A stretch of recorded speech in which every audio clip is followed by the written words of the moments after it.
நாம் வாசிக்க தெரிந்து கொள்ளப்பட்ட சங்கீதம் 60. நாம் மாறி மாறி வாசிப்போம். சங்கீதம் 60. தேவனே, நீர் எங்களை கைவிட்டீர், எங்களை சிதறடித்தீர், எங்கள் மேல் கோபமாயிருந்தீர், மறுபடியும் எங்களிடமாய் திரும்பி அருளும்.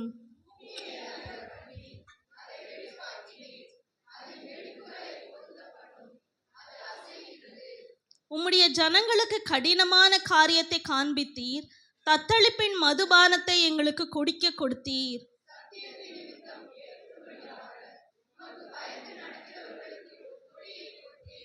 உமது பிரியர் விடுவிக்கப்படும்படி உமது வலது கரத்தினால் இரட்சித்து எனக்கு செவி கொடுத்தருளும்.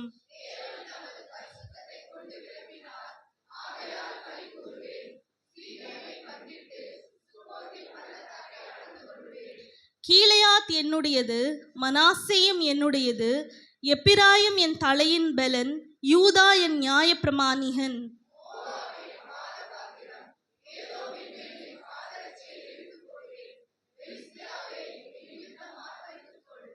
அரணான பட்டணத்திற்குள் என்னை நடத்தி கொண்டு போகிறவர் யார்? ஏதோ மட்டும் எனக்கு வழிகாட்டுகிறவர் யார்?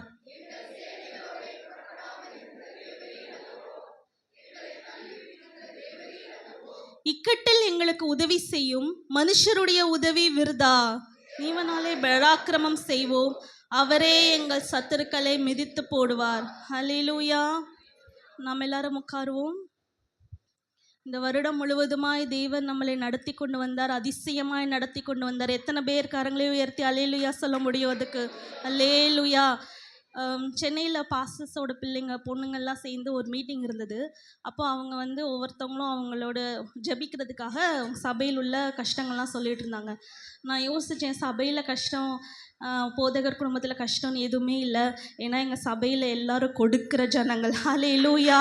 எங்கள் சபையில் எல்லாரும் ஆசீர்வதிக்கப்பட்டவர்கள். ஹல்லேலூயா. எங்கள் சபையில் இருக்கிற விசுவாசிங்க எல்லாம் போதகருக்கும் சபைக்கும் துணையாக நிற்கிறவர்கள். ஹல்லேலூயா. தேவன் தாமே இந்த வருகிற நாட்களில், இந்த 2026 வருடங்களில் சபையில் இருக்கிற விசுவாசிங்க எல்லாத்தையும் ஆசீர்வதித்து பெருகவே பெருக பண்ண போகிறார். ஹல்லேலூயா. இங்கே இந்த நேரத்தில் இருக்கும்போது, இந்த கிறிஸ்மஸ் நியூ இயர்லாம் இருக்கும்போது, சபையிலேருந்து நான் நிறையா கொடுக்குறதுலேருந்து நான் நிறைய கற்றுருந்துருக்கேன். ஒரு சபையில் இருக்கிற ஒரு பையன் ஒரு பொருத்தனை காணிக்கைன்னு கொடுத்துட்டு போனான். அவங்க சொன்ன அந்த ரீசன் எனக்கு ரொம்ப பிடிச்சிருந்தது. இதனால் நான் ஜெபம் பண்ணேன், அதனால் இந்த பொருத்தனை எனக்கு ஆண்டவர் கொடுத்தாரு அப்படின்னு அந்த பொருத்தனை காணிக்கை கொடுத்தாங்க. நான் என்ன பண்ணி, இது நல்லா இருக்குதே அப்படின்னு சொல்லிட்டு நம்மளும் இப்படி ஒரு பொருத்தனை பண்ணலாம் அப்படின்னு சொல்லி, என்ன பொருத்தனை தானே பண்ணுவோம் அப்படின்ட்டு அந்த பொருத்தனை பண்ணேன். இப்போது எங்களுக்கு அப்ரைசல் போடுறாங்க, அதாவது சம்பள உயர்வு கொடுக்குறாங்க அப்படின்னா ஏப்ரல் மாதத்தில் தான் கொடுப்பாங்க. ஜனவரி மாதம் பொருத்தனை பண்ணுறேன். ஃபெப்ரவரி மாதத்தில் எனக்கு எங்கள் எல்லாத்துக்கும் ஒரு லெட்டர் வருது. எப்படின்னா, எப்போயுமே வேலை பார்க்குறவங்களுக்குலாம் தெரியும், அதாவது ஒரு வருஷத்துக்கு மிஞ்சி போனால் 10%, 15% கூட்டுறதுனாலே ரொம்ப அதிகமாக கூட்டுறது தான் 15%. ஆனால் எங்களுக்கு ஆண்டவர் பொருத்தனை பண்ணதுனால 50%, எவ்வளோ வாங்கிட்டு இருந்தேனோ அதை 1 மடங்கு தேவன் எங்களுக்கு கூட்டி கொடுக்க கிருபை செய்தார். ஹல்லேலூயா. அதே மாதிரி தேவன் உங்களை இன்னும் அதிகமாக ஆசீர்வதிப்பார். இந்த வருடத்தில் எதெல்லாம் உங்களுக்கு ஜெபிச்சு தேவன் கொடுக்கல நீங்கள் நினைக்கிறீங்களோ அதெல்லாம் 2026 வருடத்தில் உங்களுக்கு ஆசீர்வாதத்தையும் ஜீவனையும் கட்டளையிடுகிற தேவனாக இருக்கிறார். ஹல்லேலூயா. இந்த சங்கீதம் 60 எனக்கு ரொம்ப ரொம்ப பிடிச்ச சங்கீதம். ஏன்னா எனக்கு கூட வேலை பார்க்குறவங்க எனக்கு ஒரு புக்கு கொடுத்தாங்க. அதில் சங்கீதத்தை பற்றின இருக்கிற எல்லாமே இருந்தது. ஒவ்வொரு சங்கீதமாக வாசிக்கும் போது இந்த சங்கீதம் எனக்கு ரொம்ப பிடிச்சிருந்தது. ஏன்னா இதில் நீங்கள் அந்த ஹெட்டிங்கை வாசித்தீங்கனாலே தெரியும், தாவீது மெசொப்பொத்தாமியா தேசத்து சீரியரோடும் சேபா தேசத்து சீரியரோடும் அப்படின்னு சொல்லிட்டு ஒவ்வொன்றா இருக்கும். அதில் பார்த்தீங்கன்னா கடைசியில் இதில் மிக்தாம் என்னும் சங்கீதம், அதாவது போதிப்பதற்காக பாடினதும் ராகத்தலைவனைக்கு ஒப்புவித்ததுமான மிக்தாம் என்னும் சங்கீதம் அப்படின்னு இருக்கு. மிக்தாம் அப்படின்னா செதுக்கி வைக்கிறது, அதாவது என்கிரேவ் பண்ணி வைக்கிறது. இந்த சங்கீதத்தை, போதனைக்காக நான் கொடுத்த சங்கீதத்தை நீங்கள் வந்து உங்களுக்கு வரப்போகிற சந்ததிகள் எல்லா ராஜாக்களுக்கும் நீங்கள் சொல்லி கொடுக்கணும் அப்படின்றது தான் அந்த மிக்தாம். அதை வந்து உங்களுக்கு நீங்கள் பார்த்தீங்கன்னா சங்கீதம் 16 இருக்கும். அப்புறம் 56லேருந்து 60 வரை நீங்கள் அந்த ஹெட்டிங்கை வாசித்து பார்த்தீங்கன்னா மிக்தாம் மிக்தாம் மிக்தாம் என்னும் சங்கீதம் அப்படின்னு இருக்கும். அந்த 56லேருந்து 60 வரை நீங்கள் அந்த ஹெட்டிங் எல்லாம் வாசித்து பார்த்தீங்கன்னு வச்சுக்கோங்களேன், தாவீது வந்து எவ்வளோ கஷ்டத்தில் பலவீனப்பட்டு ஒடுக்கப்பட்டு இருக்கும் பொழுது தேவன் அவங்களுக்கு எப்படி ஜெயத்தை கொடுத்தாருன்றது தான் இருக்கும். ஹல்லேலூயா. அதில் தான் தாவீது எழுதியிருப்பார், இந்த சங்கீதத்தை எல்லாத்தையும் போதனையின் சங்கீதமாக இருக்கணும், அதே நேரத்தில் என்கிரேவ்னு சொல்லுவாங்க இங்கிலீஷில், அதாவது செதுக்கி வைக்கணும். எப்படி 10 கட்டளைகளை மோசே வந்து செதுக்கி ஆண்டவர் வந்து செதுக்கி வைக்க சொன்னாரோ அதே மாதிரி இதெல்லாம் நீங்கள் வந்து ஆண்டவர் நாங்கள் ஒடுக்கப்பட்ட நேரத்தில் இதில் இந்த 60ஆம் சங்கீதத்தில் பார்த்தீங்கன்னா அந்த உப்பு பள்ளத்தாக்கில் ஏதோமேரில் 12,000 பேரை வெட்டின போது அப்படின்றது இருக்கும். அதை செதுக்கி வைக்கிறதுல சங்கீதமாக இருக்கும் அப்படின்னு. அதே இதில் இங்கிலீஷில் பார்த்தீங்கன்னா இந்த சங்கீதத்தை என்ன போட்டிருக்காங்க அப்படின்னா சாட்சியின் லீலி, அதாவது லில்லி ஆஃப் த டெஸ்டிமனின்னு போட்டிருந்தாங்க. ஆனால் நான் பார்த்தேன் இதோட ஹெட்டிங்கில் தமிழில் இல்லை.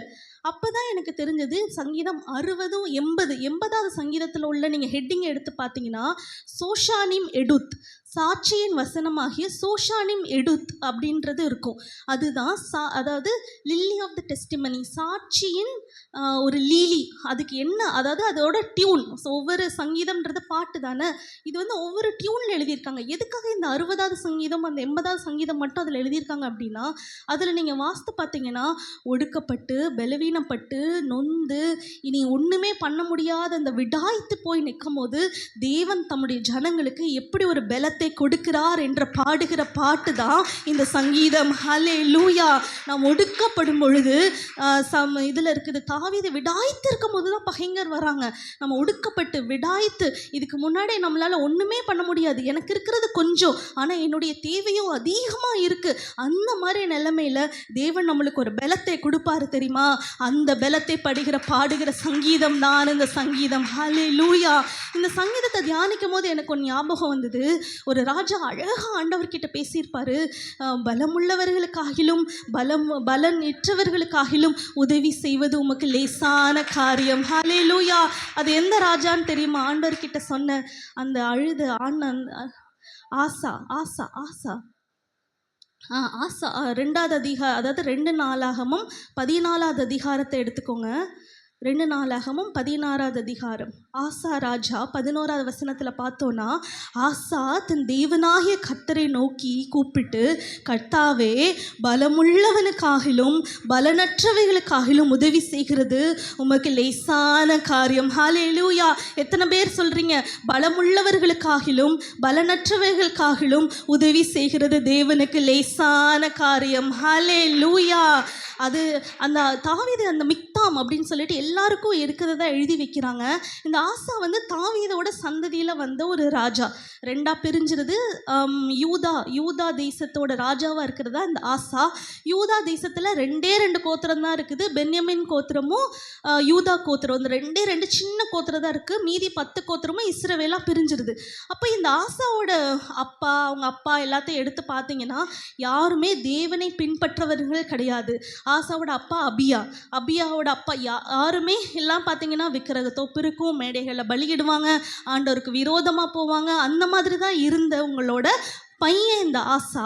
ஆனால் அதில் நீங்கள் வசனத்தை எடுத்து பார்த்தீங்கன்னா 14வது அதிகாரம் 2வது வசனத்தில் ஆசா தன் தேவனாகிய கர்த்தரின் பார்வைக்கு நன்மையும் செம்மையுமானதை செய்தான். ஹல்லேலூயா.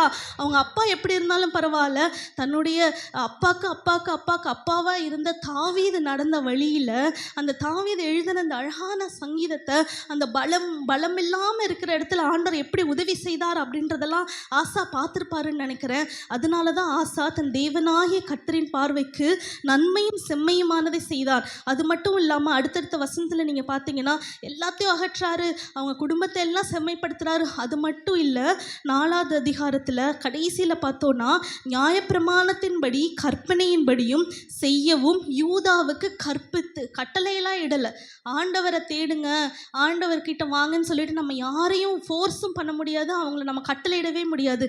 அதே தான் ஆசாவும் செய்கிறான். அவங்கள வந்து கற்பிக்க கற்பிக்கிறான். இப்படி தான் நீங்கள் இருக்கணும், நியாயப்பிரமாணத்தின்படி இருக்கணும், கற்பனையின்படி இருக்கணும் அப்படின்றத கற்பித்து அவனோட யூதா தேசத்தை அரசாளும் போது தான் அடுத்து நீங்கள் வசனத்தில் பார்த்தீங்கன்னா 6வது வசனத்தை பார்ப்போம். 6வது வசனம் வாசிங்க.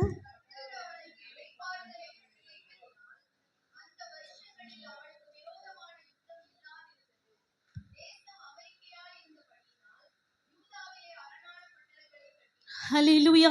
நம் தேவனுக்கு நன்மையானது, அவருடைய பார்வைக்கு நன்மையானது செய்யும் பொழுது தேவன் நம்முடைய வாழ்விலும் குடும்பத்திலும் வேலையிலும் நம்ம செய்கிற தொழிலும் தேவன் சமாதானத்தை கட்டளையிட வல்லமையுள்ளவராக இருக்கிறார். ஹல்லேலூயா. அந்த இடத்துல தேசம் அமெரிக்கையாக இருந்ததாம். என்ன ஒரு யாருமே விரோதமாக வரல, யாருமே சண்டைக்கு வரல, யாருமே எதுக்குமே வரல. இவங்க ஆண்டவரை வழி நடத்திட்டு இருக்காங்க, ஆண்டவரை துதிச்சிட்டு இருக்காங்க, நியாயப்பிரமாணத்தின்படியும் கற்பனையின்படியும் நடந்துட்டு இருக்காங்க. அதனால தேசம் அமெரிக்கையாக இருந்தது. அந்த தேசம் அமெரிக்கையாக இருக்கும்போது நம்ம செய்ய வேண்டிய ஒரு காரியம் என்ன தெரியுமா? அதில் 7வது வசனத்தை பார்ப்போம். அவன் யூதாவை நோக்கி, தேசம் நமக்கு முன்பாக அமர்ந்திருக்கையில் நாம் இந்த பட்டணங்களை கட்டி அவைகளுக்கு அலங்கங்கள், கோபுரங்கள், வாசல்கள் உண்டு பண்ணி தாழ்பாள்கள் போட்டு பலப்படுத்துவோமாக. அப்போ தான் நான் யோசித்தேன், நம்மளுடைய லைஃப்பில் சில நேரம் பார்த்திங்கன்னா நல்லா அமைதியாக போகும், எல்லாமே நல்லாயிருக்கும், எல்லார் கண்களையும் தயவு இருக்கும், ஆண்டவர் நம்மளை ஆசீர்வதிச்சிருப்பார். நம்மளுக்கு அந்த நேரம் போகும்போது என்ன தெரியுமா செய்யணும்? இன்னும் வரப்போகிற நாட்களுக்காக நம்ம ஜெபிச்சு அலங்கங்களை கட்டுகிறவர்களாக இருக்கணும். ஹல்லேலூயா. அலங்கங்களையும் தாழ்பாள்களையும் அங்கே இருக்கிற அந்த சுவர்களையும் நாம் கட்டி வச்சுருந்தோம் அப்படின்னா அந்த அமெரிக்கையாக இருக்கும் பொழுது சத்துரு எப்போ வருவான்னு தெரியாது. இதில் வந்தான், சத்துரு வந்தான். தேசம் அமெரிக்கையாக இருந்தது. ஆசா தேவனை நோக்கி செம்மையும் நன்மையுமானதை செஞ்சுட்டு இருந்தாலுமே இந்த வருகிற வசனத்தில் பார்த்தீங்கன்னா சத்துரு வந்தான். அதே மாதிரி நம்மளுடைய குடும்பத்தில் எப்போ சத்துரு நம்மளுக்கு இது பண்ணுவான் எதுவுமே தெரியாது. நம்மளுடைய குடும்பம் சமாதானமாய் சந்தோஷமாக இருக்கும் பொழுது நம் துதித்து அலங்கங்களை கட்டி வைத்து நம்மளை பாதுகாத்து கொள்ளுகிறவர்களாக இருக்க வேண்டும். ஹல்லேலூயா. அப்படி தான் ஆசா யூதாவில் நோக்கி அலங்கங்கள் தாழ்பாள்கள்லாம் அப்படி பெரிய போட்டு நம்ம பலப்படுத்துவோமாக அப்படின்னு இருக்கும் போது தான் வருகிற வசனங்களில் பார்த்தோன்னா அங்கேருந்து யார் எத்தியோப்பியர் வராங்க. எத்தியோப்பியர் யாரோட வராங்க? 10 லட்சம் காலாட்களோட வராங்க. இவங்க யூதா கிட்ட இருக்கிறது வெறும் 5,80,000 மட்டும்தான். 1 மடங்கு அப்படியே அதிகமானவங்களாக வராங்க.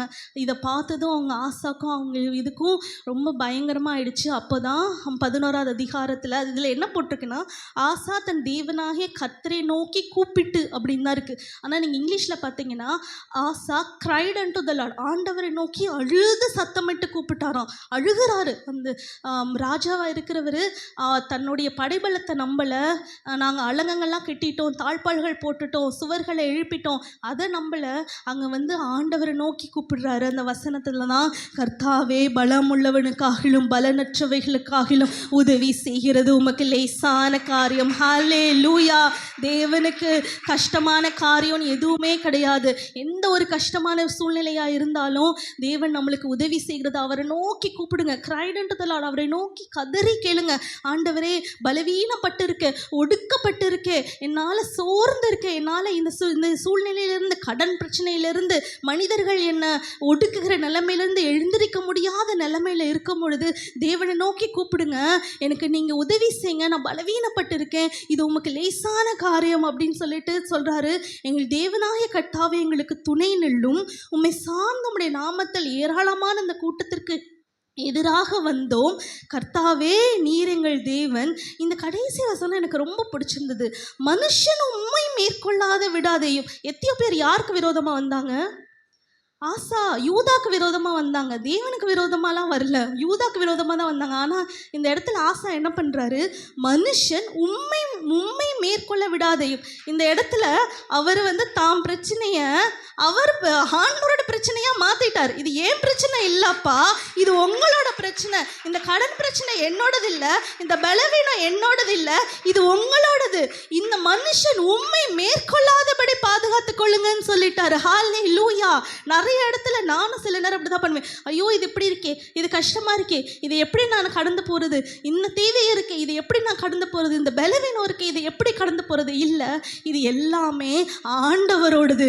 மனுஷன் உம்மை மேற்கொள்ள விடாதேயும் என்று தேவனை நோக்கி கதறினான். ஹல்லேலூயா. அதுக்கு அடுத்த வசனத்தில் தான் உண்மையான ஒரு ஜெயமே இருக்குது. அப்பொழுது கர்த்தர் அந்த எத்தியோப்பியாரை ஆசாவுக்கும் யூதாவுக்கும் முன்பாக முறியடித்தார். ஆசாவும் 5,80,000 ஆகிய ஆர்மி மேனுமா அவங்கள எதிர்த்தாங்கன்னு இருக்கு. இல்லை, யார் எதிர்த்தாங்களாம்? கர்த்தர் தான் அந்த எத்தியோப்பியாரை எதிர்த்தார். ஹல்லேலூயா. நம்மளுடைய பிரச்சனையெல்லாம் நம்ம ஆண்டவர் மேலே போட்டுட்டோன்னா யார் நம்மளை எதிர்கொள்ளுவா? நம்மளுக்கு எதிராக வர்றவங்களை மேற்கொள்றது கர்த்தர் நம்மளுக்காக யுத்தம் பண்ணுகிற தேவனாக இருக்கிறார். ஹல்லேலூயா. அதுக்கு அடுத்த வசனத்துலலாம் நீங்கள் பார்த்தீங்கன்னா 13வது வசனத்துலலாம் நடுவில் எத்தியோப்பியர் திரும்ப பலம் கொள்ளாதபடி முறிந்து விழுந்தார்கள். எப்படி கர்த்தருடைய சேனை வந்து அடிச்சிச்சுன்னு தெரியல.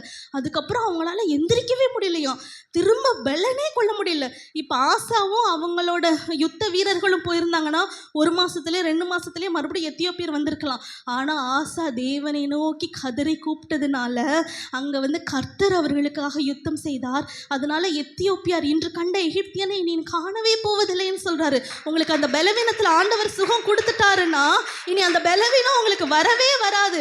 ஒரு பிரச்சனையிலேருந்து ஆண்டவர் உங்களை கொண்டு வந்துட்டாருன்னா மறுபடியும் உங்களுக்கு அந்த பிரச்சனை வரவே வராது. மறுபடியும் முறிந்து விழுந்து தான் போயிடுவாங்க. மறுபடியும் பலன் அடைச்சு அவங்க வரவே முடியாது. ஏன்னா யார் நம்மளுக்காக யுத்தம் பண்ணுகிறார்? கர்த்தர் நம்மளுக்காக யுத்தம் பண்ணுகிற தேவனாய் இருக்கிறார். ஹல்லேலூயா. ஒரு சின்ன ஒரு ஓமை இருக்குது.